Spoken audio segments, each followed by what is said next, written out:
This is exciting. We have a lot of people joining us today. Great to see.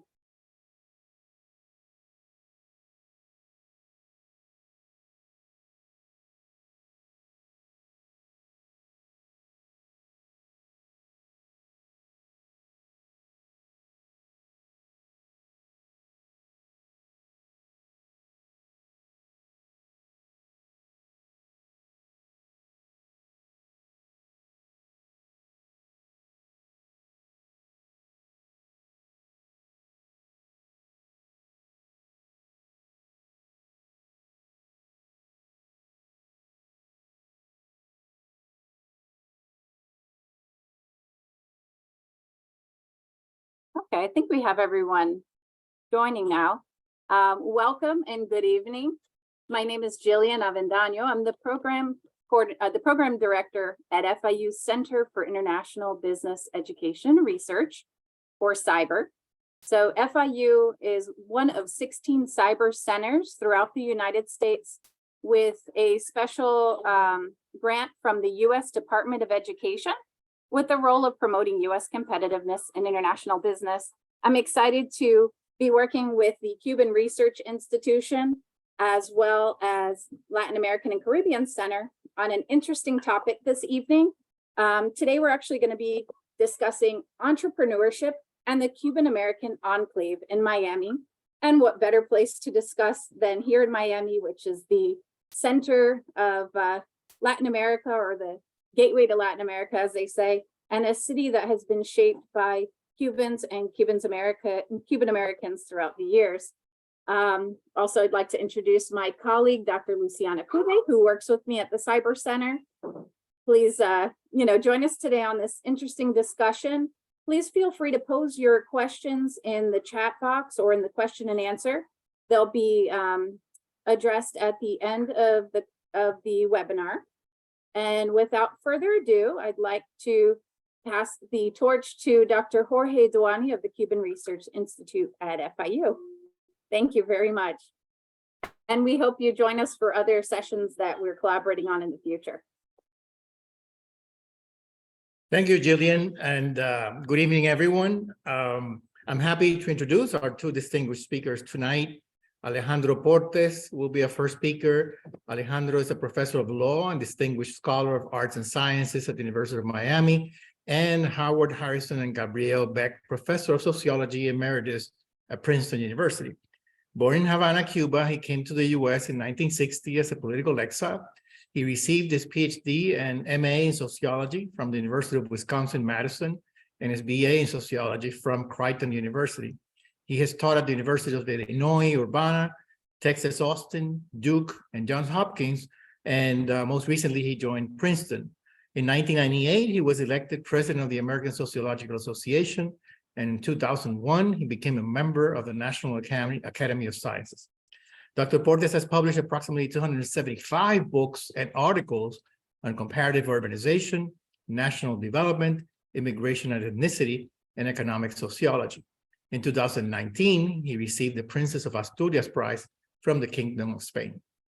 Our second speaker will be Sergio Diaz-Briquet, who is currently an independent researcher and consultant who has served as president of NTS Consulting, executive director of the Council for Human Development, and senior vice president of Casals and Associates, a consulting firm in the Washington, D.C. area.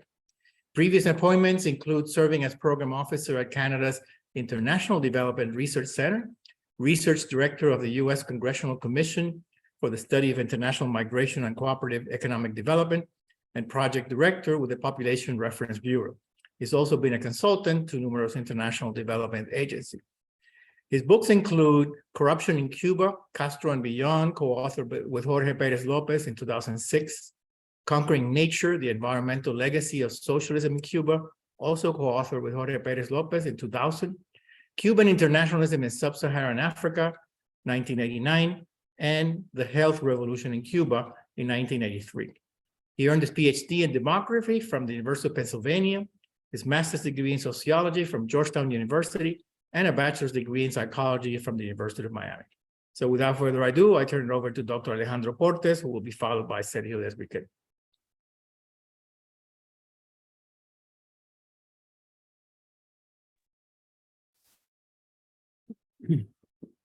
Thank you for that kind introduction, Jorge.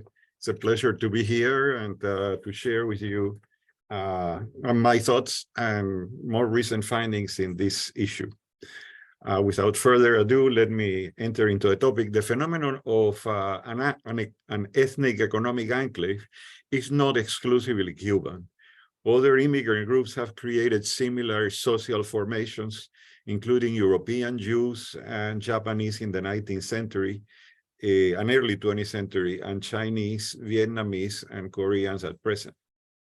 The Cuban enclave in Miami was uncovered as a result of a comparative longitudinal study of Cuban and Mexican immigrants arriving in the United States in the early 1970s, whose occupational and life experiences were followed over that decade. The results were published in the book that you see in the screen, Latin Journey, Cuban and Mexican Immigrants in the United States. The defining characteristic of an enclave is the thick concentration of ethnically owned enterprises in a restricted physical space. Enclaves, therefore, are to be distinguished from ethnic neighborhoods, which are residential concentration of people from the same ethnicity, but without a substantial and diversified entrepreneurial presence. That study was followed by another that investigated the social origins of the enclave with extensive interviews with Cuban entrepreneurs and officials in Miami during the 1980s. Results revealed that it was a combination of human capital, intellectual and business expertise brought from Cuba, with social capital activated by co-ethnic solidarity among Cuban exiles that were at the core of the phenomenon of the significant business and economic success of Cubans in the United States during the 1960s and 1970s. The results were published in a second book that you can see in the screen, City on the Edge, The Transformation of Miami. To illustrate results of the study, I like to cite excerpts from two of the interviews that were conducted back in the 1980s. So this is from City on the Edge, but also experiences. Quote, after spending 11 days in a Cuban jail for anti-government activities, Remedio Diaz-Oliver and her husband Fausto left the island in 1961. A graduate of two Havana business schools, Remedio went to work as a bookkeeper for Richford Industries, a container distributor. Within a year, Remedios had been moved to Richford's international division, and with her husband, she traveled to Central America with a bag of Richford samples. They returned with $300,000 in orders from pharmaceutical companies in Central America. By 1965, Diaz-Oliver had been appointed Richford's vice president for domestic sales, in addition to her duties as president of the Latin American division. Those were the days in which Cuban exiles were looking for employment in Miami after giving up hope of overthrowing the communist regime in the island. From her Havana days, Remedios knew many people with the skills to make a business succeed. So in 1966, she persuaded Richford to advance $30,000 in credit to one such person with the promise that if he defaulted, she would cover the debt with her own salary. The man paid, the account grew, and so did her commission. Following that experience and her prodding, Richford agreed to advance credit to numerous exile clients. As these firms developed, the company's own business grew. In 1976, however, Richford was acquired by Alcoa Corporation of Omaha, Nebraska. Remedios decided to set up on her own, founding American International Container. The construction trailer in which the company opened did not look like much, except that the owner had far more experience in the local business scene than her outside competitors. By 1968, Diaz-Oliver became exclusive distributor for some of the biggest firms in packaging, including Owen, Illinois, and Standard Container. Her company had warehouses in Miami, Orlando, and Tampa, and annual sales of $60 million. Remedios was honored by being appointed president of Miami-Dade Cancer Society and of the Hispanic Division of the Red Cross. While Remedios Diaz-Oliver had been doing at Richford, that is extending credit on the basis of personal reputation in Cuba, became institutionalized as Cuban manager gradually took over the loan portfolio of local banks.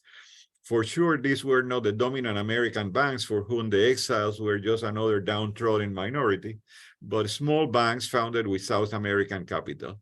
Ecuadorian, Peruvian, and other South American owners deemed it wise to put management of their firms in the hands of experienced but then unemployed Cuban bankers. Once their own positions became secure, these officers initiating a program of lending $10,000 to $30,000 to other Cubans for business startups. Access to that source of credit was not based on the applicant's balance sheet or collateral, of which they had none, but on his or her business reputation. The practice became known as character loans, allowing numerous Cuban exiles who spoke little English and had no standing in the American banking system to gain a foothold in the local economy. Next, please. That's what that is. This is the aside from the president of the Republic National Bank at that time, 1985, and you can read it yourself. Consequences of the Cuban exile business success during the first 2 decades of its settlement in Miami were apparent in the foundation of a number of bilingual schools that represented the recreation of elite private schools in Cuba, such as Belén Jesuit and Columbus, the refoundation of a number of cultural institutions from the island, and the evident educational and occupational progress of the second generation, that the children of these immigrants. As the same banker that you see there noted, referring to the great change, and you can read his quote.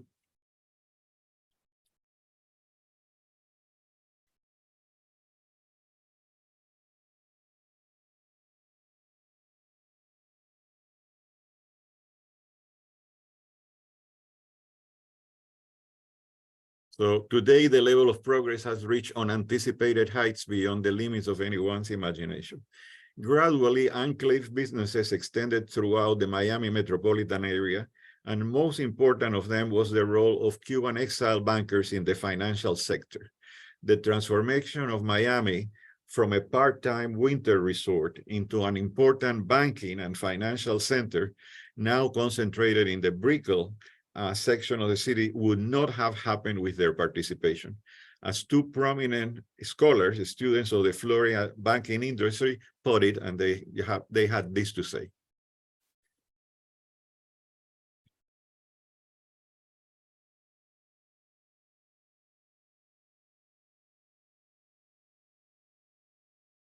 So that by 1980, all signs pointed to the continuation of these economic and social trends, but then a major near cataclysmic phenomenon got in the way.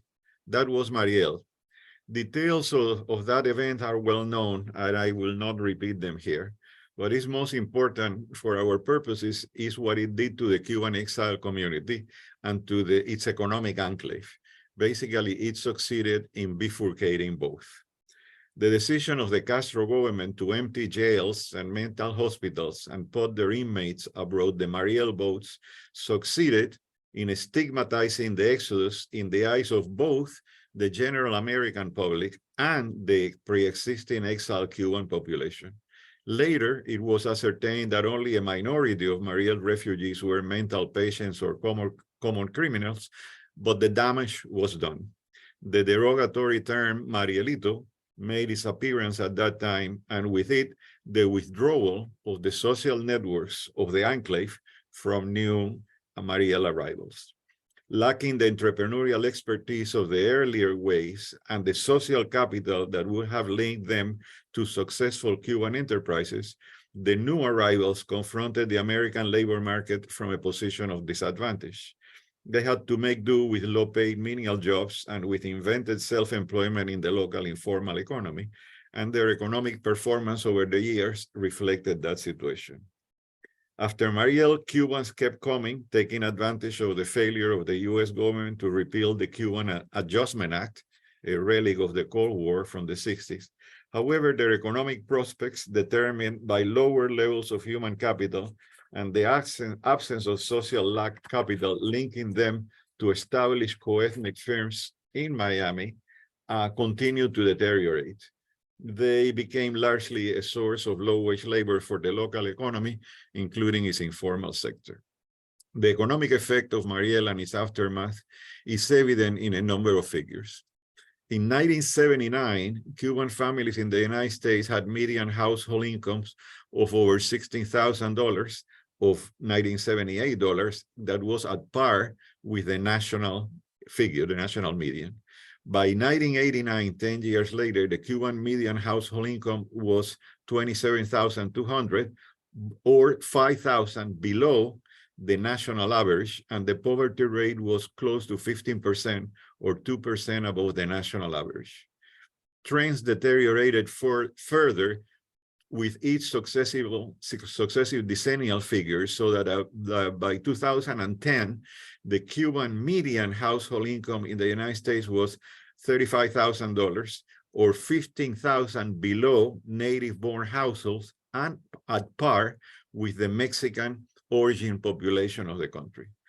The much vaunted economic advantages of Cubans relative to other Latin origins groups in the United States had effectively disappeared. In an article published in Cuban Studies in 2015 and reproduced in 2018 in my book, The Global Age, I tried to investigate further what had happened by examining census data for the Miami metropolitan areas for 2000 and 2010. In the interest of time, I'm not going to walk you through all these figures, but we'll illustrate them with data for the census year 2000. That was the last decennial data point at which there were still a large number of pre-Mariel Cuban exiles active in the Miami metropolitan labor force. The relevant data is in this table, which showed that pre-1980 adult Cubans, that pre-Mariel exiles, had personal and family incomes significantly above the average for the entire metropolitan area of Miami, and not significantly different in the case of family incomes from native whites. While in 1980, on the other hand, Mariel entrance 1980 and post-1980 Cubans had individuals and family incomes significantly below the metropolitan average for Miami, and certainly those for native white workers. This analysis showed that these differences held even after controlling for the effects of education, gender, and US work experience, and even self-employment. Controlling for these variables, pre-1980 Cubans displayed no disadvantage relative to native whites. Excuse me a second.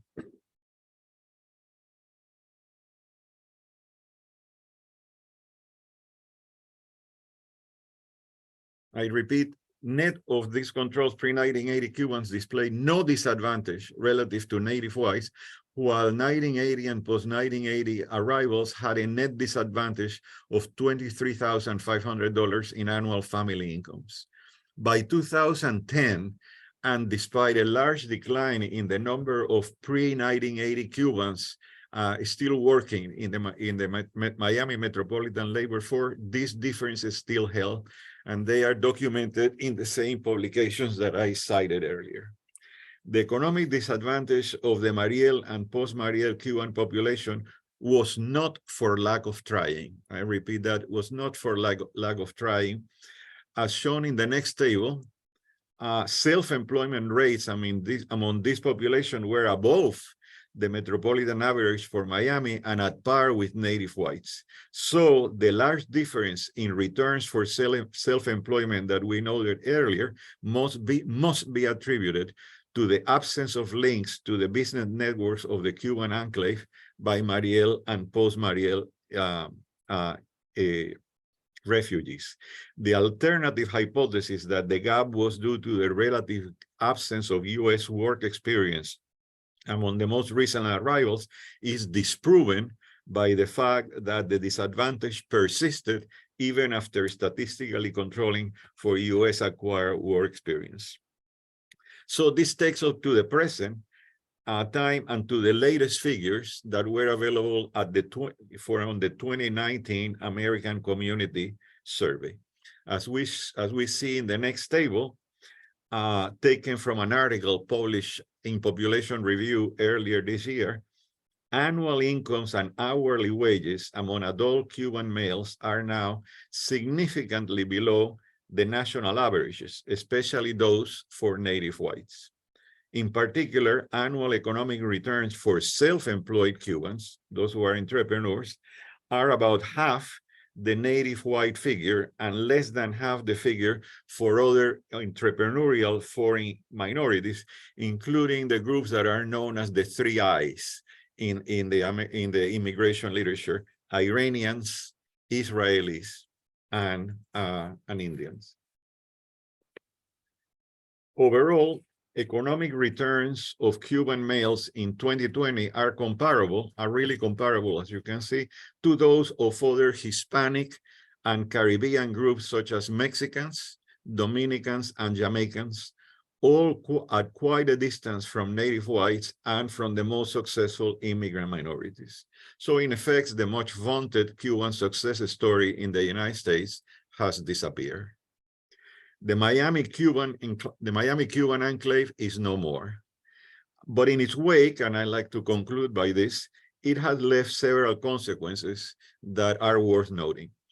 First, it was the rise of a banking financial center in Miami that is in large measure the creation and the results of the efforts of Cuban exile bankers in the 60s and 70s. The Brickell Banking Center has helped turn Miami into an emerging global city, a story that I have told in detail in my most recent book published this year. Second, the evident and well-documented occupational and economic success of the children of these immigrants, the second generation, the children of pre-1980 Cuban exiles. These Cuban Americans are now well integrated into American economic, political, and educational institutions, often playing prominent roles in them.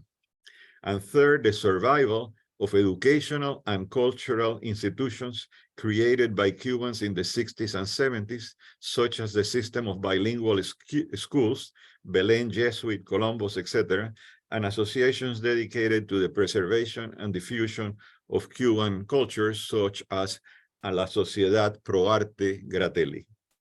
A final trend is worth noting, namely the continuation of the strong entrepreneurial bent among Cuban workers, even if not as economically rewarding as in the past years.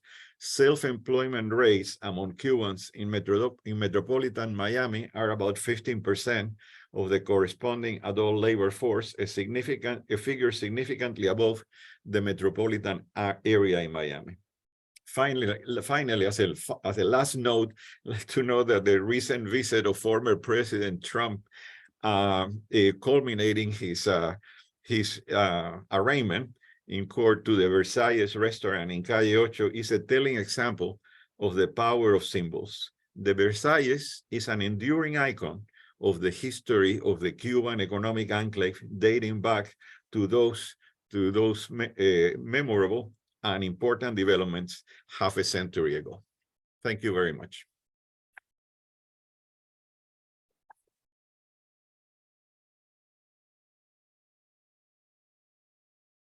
So Sergio, it's now your turn. Can you hear me? Yes, we can hear you. Okay, well, first of all, I wish to thank FIU for the invitation, and I'm also honored to follow Alejandro, who's in a class of his own. My take is going to be very different. I'm a demographer, so I follow the approach that demographers use. We tend to look at rates and so on. And basically what I did, I started a number of years ago when I discovered that the United States had begun a series of surveys of different ethnic communities, minority-owned surveys of firms. And they have done this every 3 years up to the present. The data I'm going to report here essentially covers from 1969 up to 2007, which coincides with the period when of the talk. Could we go into the web presentation, Jorge? The first two graphs, please. Okay, here it is. I think I got it here. No, could you go to the next one, please? Okay, here it is. What we can see here is very interesting because, as you can see, the trend for Cuban-owned firms in the United States, I chose to compare the United States as a whole and Miami data, and obviously they're correlated. It was rather similar. There were a lot of Cuban-owned firms outside of Miami. Actually, there probably were more than in Miami, and there was a simple explanation for that. And this was the early years that Alejandro discussed were the years of the Cuban refugee program and the relocation of many Cubans to other localities. I endorse what Alejandro has said, and the success of many Cubans in other communities was partly tied to their human capital. And I would add the positive welcome that they received in the United States. Here you see the same trend. That was all Cuban-owned firms, the majority of which were sole ownerships, but these were firms with employees, and the trend is pretty much the same. The Cubans spread throughout the United States. I believe that one reason that they were educated, they were legal. So in a sense, many of them took advantage of an opportunity to serve other Hispanic communities, which were not Cuban. I think that may have been a little bit different from what happened here in Florida. But you see, the trend was essentially the same. Will you go the next slide, please? Here it is what I wanted to show you. If you look at this graph, you will see that again the trends coincide quite well, and if you see the percent with employees, I guess it's not showing the last column there, but they were essentially the same. The evolution of all firms were the same. The pace of growth was very fast, even after. And Alejandro mentioned the cutoff point of the Marielitos in 1980. But if you look at the trend of growth for the United States or in Miami, it actually seems to have accelerated quite remarkably after Mariel. The next one, please. Just going to go through very quickly through this. I think this is what I mentioned earlier. What accounts for this, and I specifically touched in some communities that I was part of, and although I did not do any kind of ethnographic work like Alejandro has done, I was a participant, so I have something to address in that.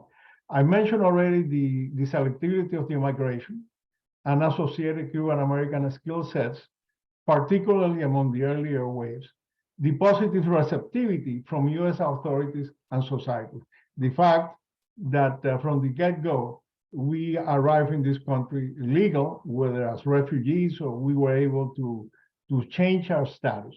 The ethnic and political solidarity bonds and cut off from access to Cuba, which Alejandro did not mention, but I think it was a fact. And some people have mentioned that the Cubans, in a way, Fidel did a favor by not allowing us to have any contacts with the community, because whatever monies the Cubans had stayed in the community and became part of the government. I think the next big issue, I mentioned that as well, was the natural environment encouraging establishments of firms, including minority-owned firms. This was the 1965, the Great Society, President Johnson, and so on and so forth. Cubans took advantage of it. There was also, the whole question of what does constitute a minority. It is interesting to look at the history of these surveys, and you will see even how the Census Bureau, which were the people who took these surveys, struggle with how to define what the Hispanics were. They at some points that refer to they spoke Spanish at home. All kinds of things evolve over time, Latin and so on and so forth. Now we know what they call it. So the point I made, that I believe that outside of the Miami area, the Cuban-American entrepreneurs acted as middlemen minorities due to their high human capital, legal status, an influx of Latin American immigrants since the 1960s. So they were able to take advantage of market niches created by unprecedented immigration. I saw this, for example, this was the case in the New York area, New Jersey, where was a big concentration of Cubans, but there were a small minority within a very large pool of other Spanish-speaking people. You know, Alejandro has documented better than anyone else the emergence of the Miami as a financial hub and what it meant, you know, the character loans and so forth and so forth. I think another issue that he also mentioned in reference to the post-Mariel arrivals is their high labor force participation rates. That is also reflected in the large number of firms with no employees. And that was a concept. The next one, please. Next slide, please. Okay, here I try to look a little bit to try to make a comparison of how the number of firms evolved again in selected metropolitan areas. And what you can see, which is rather striking, is that early on in 1977, for example, the number of a caveat, you know, there may be sampling errors here. We don't know that, at least I don't. But you could see that the Miami, Florida was not necessarily had the highest concentration of Cuban-owned firms per 100,000 population. For instance, Fort Lauderdale was much higher. So was Houston, of all places, Orlando, Florida. You know, but you look at that 1997, and then you already begin to see a major shift, which the number of Cuban-owned firms grew by a factor maybe 7, 8, but not as much, surprisingly. Again, I go back to the sampling error possibility. Look at San Diego. I never heard about Cuban-owned firms in San Diego, but you know, that's what the data tells. The next one, please. Okay. Here, again, very quickly, what we can see here, the number of Cuban-owned firms, and what I mentioned earlier, the percent of Cuban-owned firms with employees. And over time, they were higher at first, declined a little bit to rebound later. But let me see. And you could see the increase in volume of sales and receipts, which was quite significant from 1969 to 1997. If you look at them in current dollars, all firms grew from about 162 million in 1969 to 26 billion by 1997, which is quite a fast pace of growth. The next one, next slide, please. Jorge? Jorge? Next slide.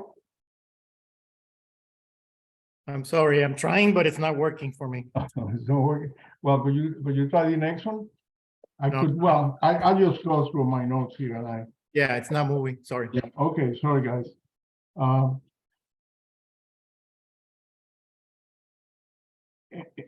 Again, you know, the other important point is that the bulk of the receipts accrue to the firms with employees, very little to those that didn't have it. Okay, this is another slide here. This is the next one, Jorge, the one for metropolitan areas, this one here.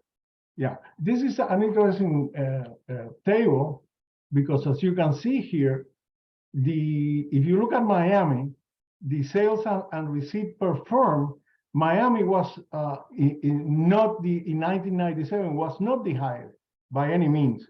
I think this reflects the fact that the census data suggests that the Miami metropolitan area has always been a low wage. Things are changing now with what everything we know. But if you see the sales and receipts per firm were rather low. What caught my eye is very interesting that one of the highest is Boston, Massachusetts, which is a very high income area. I cannot explain what accounts for Atlanta, Georgia, but I was part of the.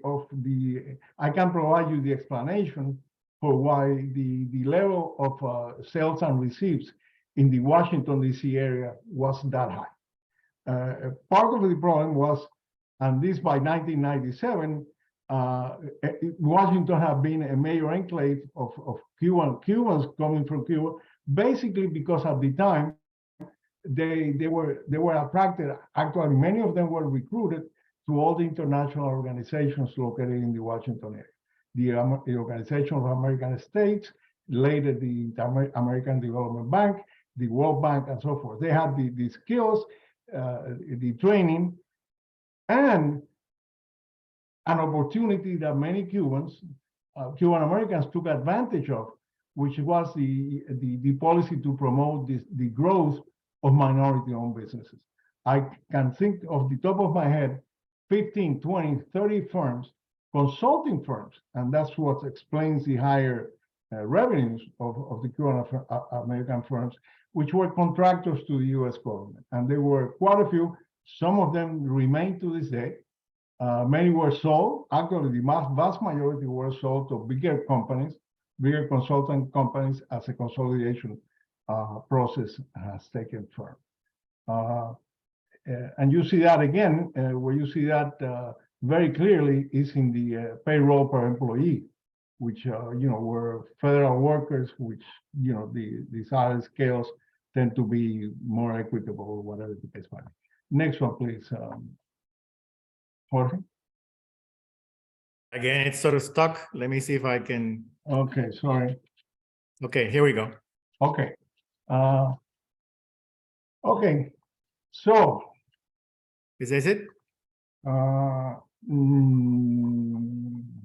this is the distribution by industry, the concentration of Cuban-owned firms by different types of. No, the next one, by industrial sector here. For example, not surprising, very few in agricultural, forestry, and fishing. Maybe the guys who the peddlers of this world who made fortunes planting palms and so on and so forth. Very few in mining. Construction clearly was a big draw for Cuban American firms, particularly in South Florida. Wholesale trade to some degree, but retail trade was a big thing. Services, the services they were unknown on many, maybe that includes physicians, solo physicians, as something that is disappearing, accountants, lawyers, and so on and so forth. But and as you see, the revenues in 1997 agrees with Alejandro's numbers, were not terribly high either. But the concentration of the firms were in the areas you would expect. Next slide, Jorge, please. Okay, I have to. You have to go back. Yeah.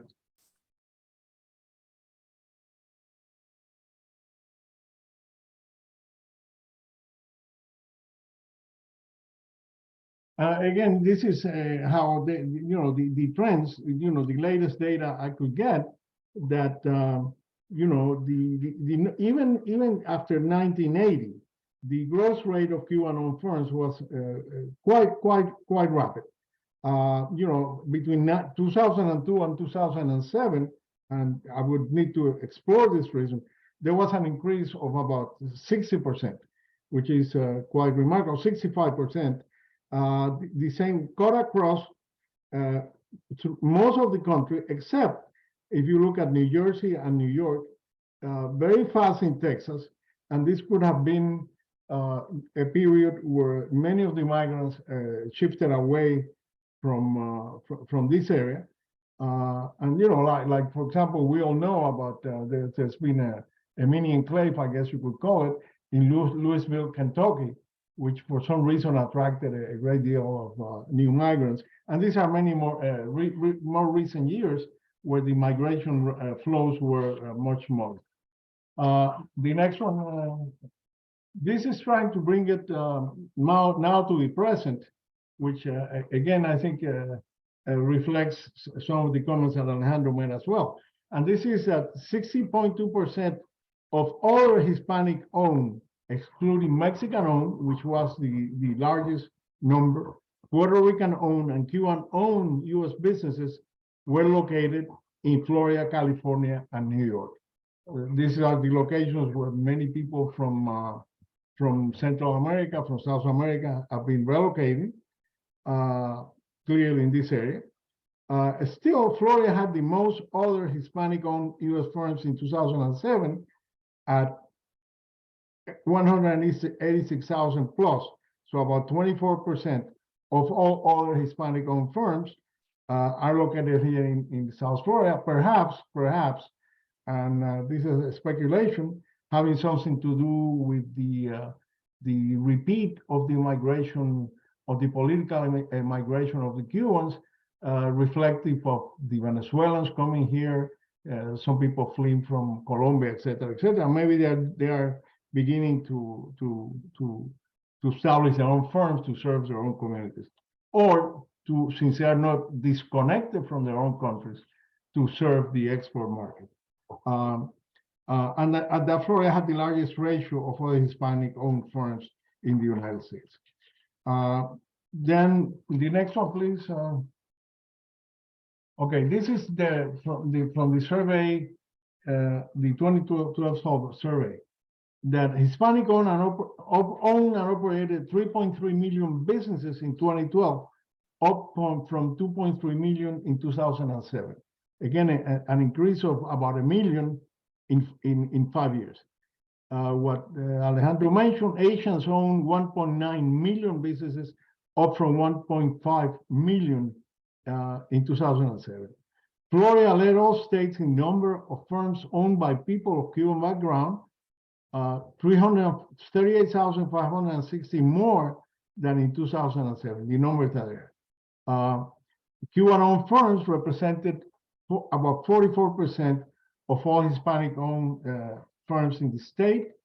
Between 2007, and this is interesting, the Cuban-owned firms grew at a 12%, a slower pace than Puerto Rican, 65%, or Mexican-American, 56.8%.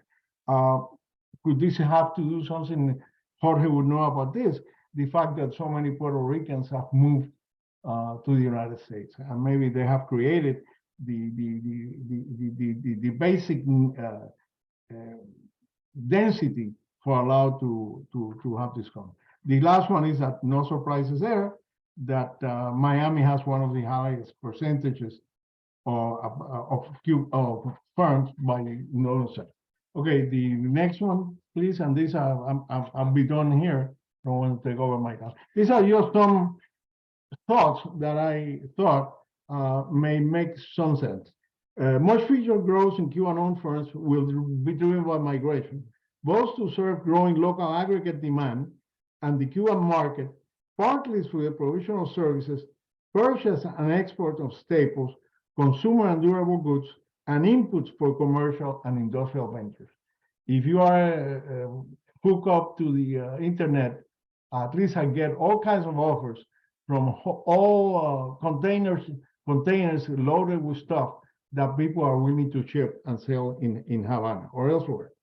The locally housing sector firms should expect a boost as demand for affordable housing reportedly already exceeds supply, as light manufacturing may expand given ample supply of low-cost labor and nearshoring, and this might be a possibility, supply chain relocation policies.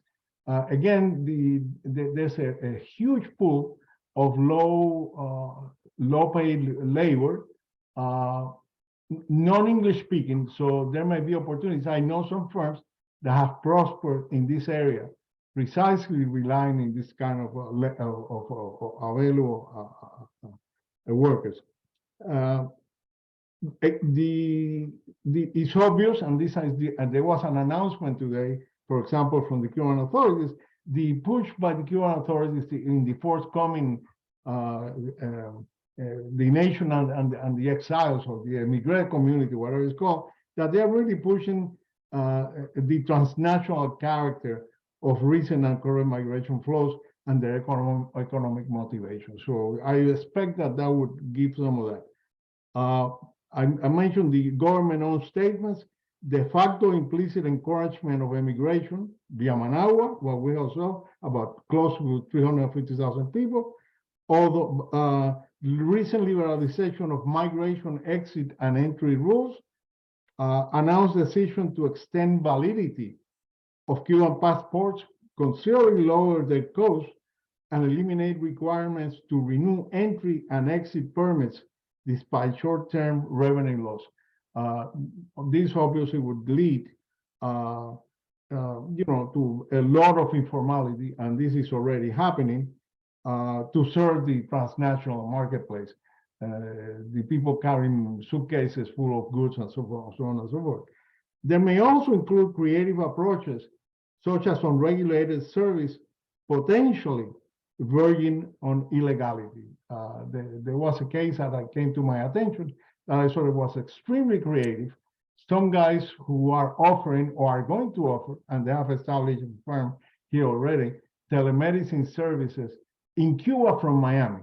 I think it's unlikely that could happen without the collaboration of the Cuban authorities, and probably they would use Cuban doctors who are not licensed in the United States to provide the service, while they would sell people in Cuba medicines producing Cuban prices, but charging American prices. So it's a big round business deal. And finally, it seems to me that existing Cuban-owned firms will continue to benefit from the role of Miami as commercial and financial hub for Latin America and beyond, although some of the internationally oriented Cuban-American-owned firms may face stiffer competition from firms established by recent immigrants from some of these nations. And one more slide, Jorge, and with that I finish. Yeah, I'm coming up, hopefully. This one down here. It's just wanted to show you an example of what's going on. This was an announcement that I received in the internet, a special for Mother's Day, that they not only recharge your cell phone, but they provide you with the recharge 5 pounds of chicken for $24.99. So that's the kind of entrepreneurship that is emerging informally or otherwise. Thank you very much. Thank you, Sergio, and thank you, Alejandro. I want to remind our audience that they can submit questions using the Q&A button at the bottom of the screen, and we'll take as many of those questions as possible. So we already have a few questions on that way, a couple by Corina Mobius. I'm going to read most of it and then ask our speakers to address them. Corina wants to know what would be the role of Cuban whiteness in the opportunities that Anglos and white Cubans, including bankers, made available to other white Cuban exiles, as opposed to Afro-Cubans who arrived before, during, or after the Mariel.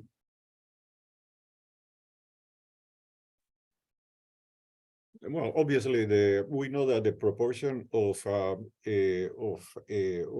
Afro-Cuban who came in Mariel was higher than the proportion that existed before Mariel, but not that high. By and large, that is the 125,000 people who arrived during the Mariel Exodus were of the same look and composition as those existing before.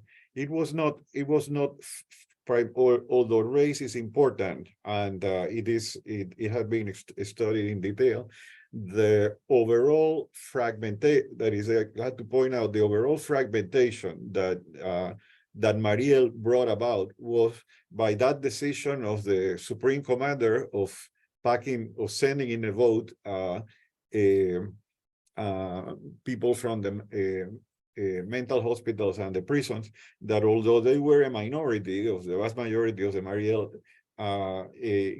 commerce were perfectly law-abiding and normal, they succeeded in stigmatizing the Exodus and providing this and providing a fragmentation as such. And probably the most it's probably the most victimized by this separation in which old school Cubans kind of created social distance from the new arrivals were non-white arrivals. But I will hasten to ask that even whites who arrived during Mariel, which were the majority and so on, were also in the same boat in the sense of not being brought into the pre-existing ethnic networks of the Cuban enclave. That the Cuban firms continue to grow. They continue to grow as the data that Sergio has presented shows very clearly. It did not stop in 1980. That is, the flow continued, and actually those enterprises developed and grew and so on. What I had pointed out as a complement to that presentation is that the payoff in terms of income and earnings differ markedly, beginning on this part from the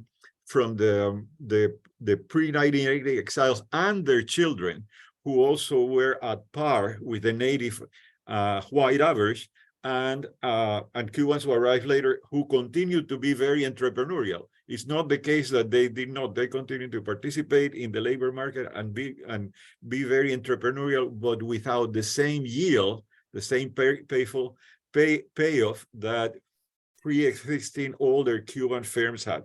And my explanation of that is that basically the social capital that was so exemplified by the character loans and so on, that it created that great solidarity before Mariel, tended to evaporate afterwards, so that people were pretty much on their own, despite the fact that the entrepreneurial character of the Cuban immigration to the United States has continued.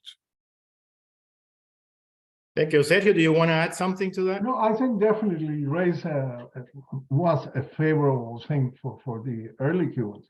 I remember watching a 60-minute program I believe it was in the 60s, in which they, when what Alejandro portrayed, the success story of the Cubans. And they asked this guy, a Cuban guy, and he says, and he just looked at the camera with smirk, and he says, "We're white." So even the guy realized that it gave him a leg up at a time when still, the racial struggles in the United States were going on their way. The civil society, the assassination of Martin Luther King, etc. Thank you. So there's another question by our same colleague, Corina Mobius. She asked, do you think the Cuban emigre involvement in Spanish language media, including programming, had an impact on the growth of Cuban-owned firms? And if so, how and why?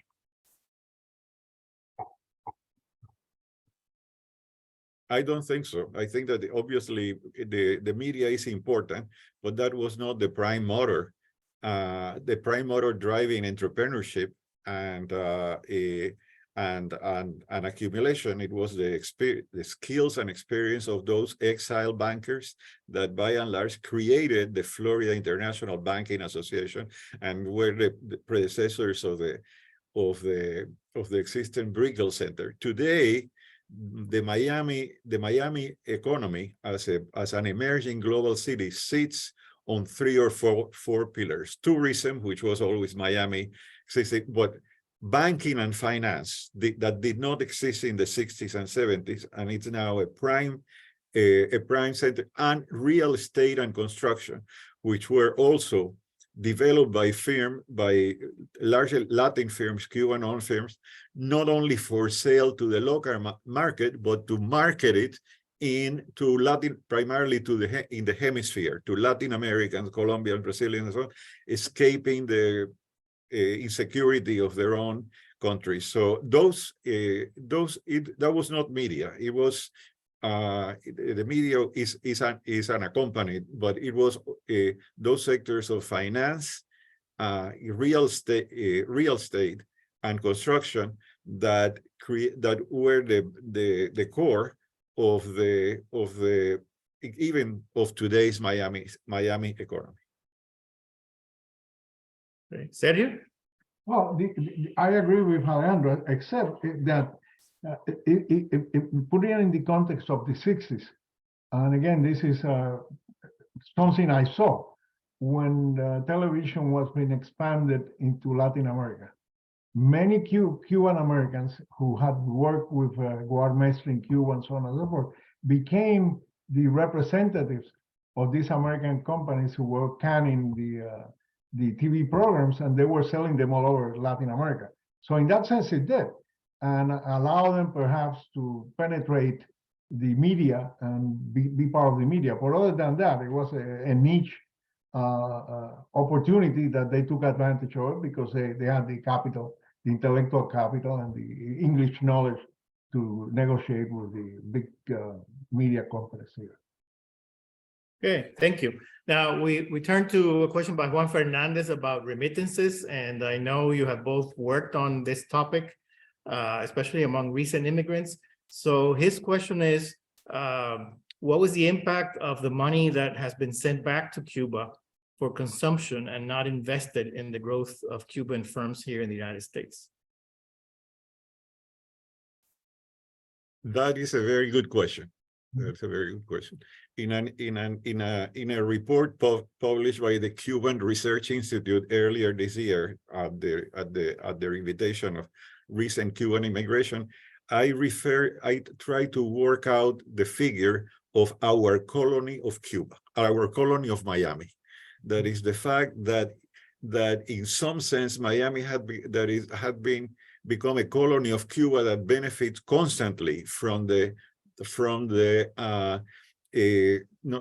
sending of remittances, and not only monetary remittances, but economic one and know-how and so on, because basically the world, the outlook of the more recent Cuban waves of immigrants is very different from the exiles of the 60s and 70s, who were in a sense oriented toward overthrowing the government, the communist government, replacing. The outlook of more recent immigrants that have been educated on the revolution and so on is very similar to that of immigrants coming from other countries to the United States, namely to come, earn money, and send it back to their families so that they can survive. And more recently, as Sergio pointed out, the Cuban government have become very aware of the significance of this monetary and technological and other remittances going back to Cuba, to the point that, to a certain extent, Miami is subsidizing the economic survival of the regime in Cuba by using what? By using family values, by using the values that were common to the entire society, all Cuban society, of solidarity with friends, with solidarity with family, and with community. And this is happening. Now, the result of that, according to the question, is, of course, that weakens the capacity of accumulation of firms in the United States, because that capital that originally in the 60s and 70s was kept on this side of the Florida Strait and invested in firms, largely it's utilized to help families in Cuba to do this, and that of course is a constant drain on the possibility of this more recent Cuban-owned firms to survive and prosper. I cannot quantify from what the extent to which this drain is responsible for the fact that the economic payoff of entrepreneurship for post-1980 Cubans is much lower than what it used to be before, but I suspect that it certainly plays a significant role. Well, I'm putting my demographic hat on. There was something I read that caught my eye yesterday or today. And this is that there's increasing evidence, and this is a complicated issue, that the tourism sector in Cuba has not rebounded. And it has not rebounded overall vis-a-vis the Dominican Republic, vis-a-vis Mexico, for a number of reasons: the poor quality of services, perhaps the support of Cuba to Russia, given the situation in Ukraine. But someone made a point that I thought it was interesting, that the departure of about 400,000 people have brought together families that they no longer need to go to Havana to see each other. And tied into that, and this could be significant over time, is the shrinking size of the Cuban family. Cuba has been having a fertility rate below replacement for many years. So, you know, if you think of the extreme case, China, the one-child policy, well, Cuba is not too far from there, maybe 1.5. So as more people come here, the question is to what extent that remains. So what I see, though, is that many of these people come here hungry for making money, to do well financially, and that they may see what Alejandro says, the policies of the government to really get out as much as possible as these transnational links, and they're definitely trying to facilitate them as much as possible. Okay, so a question from Jean Rosenberg. Have Marielitos and people after Mariel gained more access to Cuban-American social and economic networks over time?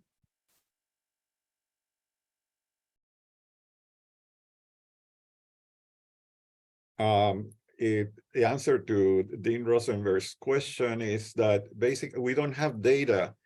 I don't have data at my hand in terms of social relationships and so on, but my experience in Miami and so on is that even if,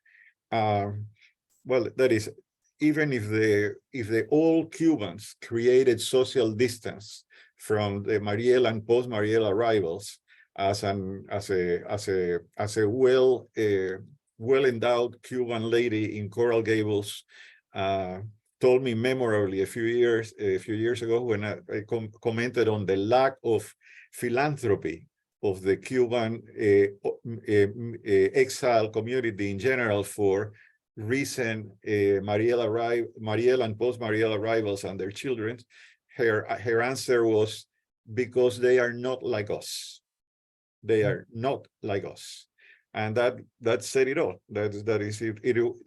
But this gap, which was captured by the negative term Marielito that was invented in 1980, with time necessarily becomes softened as more recent arrivals learn English. They find their way in the in institution. It is normal that that kind of clear bifurcation, they are not like us, that existed in 1980 and so on, would soften. And I think that is likely what has happened. Nevertheless, those of you who live in Miami and who are familiar in the area can attest to the clear, physical, spatial difference between these two great sectors of the Cuban exodus to the United States. I think that that is the pre-1980 exiles, those who still are alive, because many have disappeared, and their children are found in the richer municipalities of the metropolitan area, Coral Gables, Pinecrest, Kendall, and so on, where the more recent arrivals are overwhelmingly concentrated in the more popular, not necessarily poorest, but the more popular cities in the metropolitan area, especially Hialeah and the surrounding area. So you can see that kind of difference. Most earlier Cuban exiles that arrived would not, that is, regard Hialeah as being a different world. And indeed, Hialeah is as I have investigated, and also my colleague and spouse, Patricia Fernandez Kelly, who is attending this webinar, Hialeah is tremendously entrepreneurial. It's low capital entrepreneurship, but it is full of small enterprises, to the point, Sergio, that if you look at the statistics, it says that the average income levels and individual and family in the municipality of Hialeah are much lower than in the total metropolitan area. Well, we don't believe it. After doing this, we believe that a good part of the real economy of Hialeah is informal, and a solid part is linked to the transnational ties that you mentioned before. That is, there are lots of ties with Cuba and so on that are, if not either illegal or informal, but that fuel the economy of that city. So there is a lot of entrepreneurialism in that area, which makes it still, being Rosenberg, distinct from the story of the earlier enclave. Okay. Sergio, do you want to add something? No. Okay. So here's a question from Rafael Alonso about intermarriage, and he would like to know, I'm not sure there's research on this, but I'll pose the question anyway, if there's any difference in salaries between first-generation Cubans who have married natives, I guess he refers to whites, as opposed to those who marry other Cubans. No. I cannot answer that question. Yeah, I don't think there's any research on that specific question. I agree. I think that's, but the only thing we know is that the native born marry more outside the group. I mean, that's about all. Yeah. Okay, so question from Iraida Lopez. To what extent do the favorable policies designed for Cuban migrants, such as the Cuban Adjustment Act, contributed to their relative economic success? And can you examine the impact of these factors separately from other factors?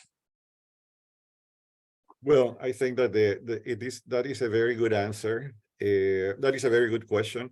And indeed, I think it was, I would theorize that the relative economic success of Cubans arriving in the first 2 decades of the Exodus was due to a combination of the human capital that they brought in, their social solidarity, and also a very favorable mode of incorporation from the American authorities that tended to see us as allies in the struggle against communism as a total, and therefore issued a large number, especially after the defeat of Bay of Pigs, a large number of measures in favor of this. Excuse me, we have problem here with the light. I agree with Alejandro. I mean, we can remember his back. Yeah, so that is absolutely true. It's not possible. That is in a recent book by a colleague of ours, Professor Susan Eckstein. She argued that all the success and the advancement of Cubans in the United States had to do with this more favorable mode of incorporation and that was received by the earlier wave. I think that that's a gross exaggeration. I agree. You have had other groups that have been received equally well in the United States because of being refugees from communism, such as Cambodians and Laotians. And you never heard that is, although they have made some progress, it is in a scale incomparable to what happened in Miami and in the creation of the Enclave. There's no Laotian Enclave. There is no Cambodian heavy concentration, and you can see on the average the first generation and second generation offsprings of those refugees coming from Southeast Asia are in the bottom half of the income distribution. So definitely, they did benefit.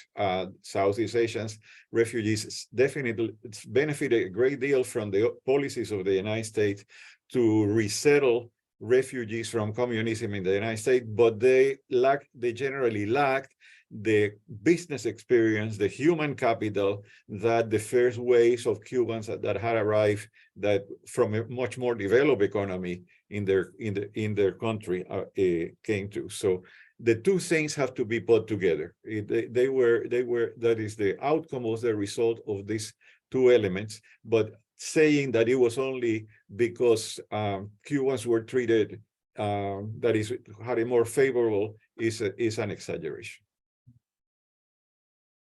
I fully agree with that. Okay. Okay, we have a couple more questions, and I think we're going to close in a few minutes. Ted Henkin wants to know a little more about the connections between entrepreneurship by Cubans in Miami and entrepreneurship by Cubans in Cuba. Is there back and forth support, or is there isolation, do you think, between those two groups of business owners?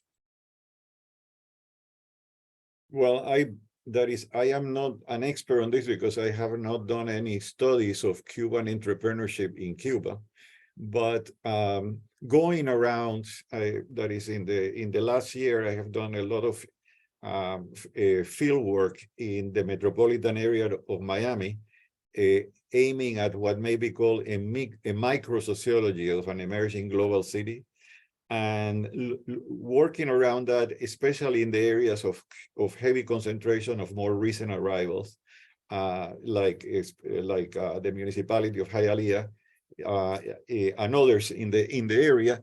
One can think that there is a lot of there is a lot of back and forth movement, especially in terms of relationships with family and other relatives. Just anecdotal evidence appears to show that many of the paladares and many of the bed and breakfasts that proliferate in Cuba and so on have depended highly on remittances, on the contributions of relatives and other associates abroad that had brought either capital or equipment and so on. That's anecdotal, but when we hear about the bed and breakfast in Cuba, people coming back and reporting about restaurants and so on, it seems that they did not, that these instances of grassroots entrepreneurship in the island cannot occur exclusively on their own, that they are to a large extent fed by the population abroad. Any thoughts on this, Sergio? Well, I think what the only thought I have is that we have to keep our eyes open and wide open, given what's happening, what's going to happen. Presumably, the approval by the government of the small and medium enterprise promotion of those, the rumors of privatization of state-owned goods and so forth. Obviously here, the political capital connection of many people who might be able to take advantage of that situation. Ted knows that better than any of us because he's been doing work on this area. But it seems to me that that's something that I will keep an eye on because who knows? We have no idea what's going to happen in the next 6 months to a year. Okay, so we have time for one last question from Rajabu Mayuto. And the question is, do you think that the American enclave of Cubans has kept the same chain of values, such as ethnic products, as well as co-ethnic customers, suppliers, and workers? Or has a trend been to consolidate activity outside the enclave? As I said in concluding my remarks, the Cuban enclave in Miami is no more. Many of the successful enterprises that were created there have been bought by larger corporations and so on. So Navarros the pharmacy and discount is no longer a Cuban enterprise. Sedano's supermarket is no longer a Cuban enterprise. Those were created at that time and benefited from those linkages with banks like Republic, a bank that doesn't exist anymore, and others that provided the character loans and how they grew at that time. I think that they have inevitably with time, there is a process of acculturation and incorporation to the receiving society, namely the enormous American society. It is not surprising that a large proportion of second-generation Cubans do not speak Spanish or speak it in a relatively poor ways because they have been incorporated in what is now their country. Now, the question that is important to us is, to what sector of the receiving society and economy does an immigrant group become incorporated? To what sector? And in that sense, the Cuban story, at least in the first 2 decades, was one of great success, of advancement. And the children of these immigrants are, as I mentioned today, have generally done very well in American schools and in economic institutions. Those that came after Mariel, during Mariel and afterwards have confronted greater difficulties, but on the average they are doing as well. But those linkages that existed at the beginning of this story of economic development clearly have evaporated with the inevitable passage of time and the process of integration into the receiving society. Yeah. Sergio, you have the last word. I would ask Alejandro a question. What do you see, Alejandro, in terms of, is there a process of homogenization among the Cubans, the Venezuelans, the Argentinians? What is happening in that mixing bowl there? What is happening? Do you see any implications for what we're discussing here?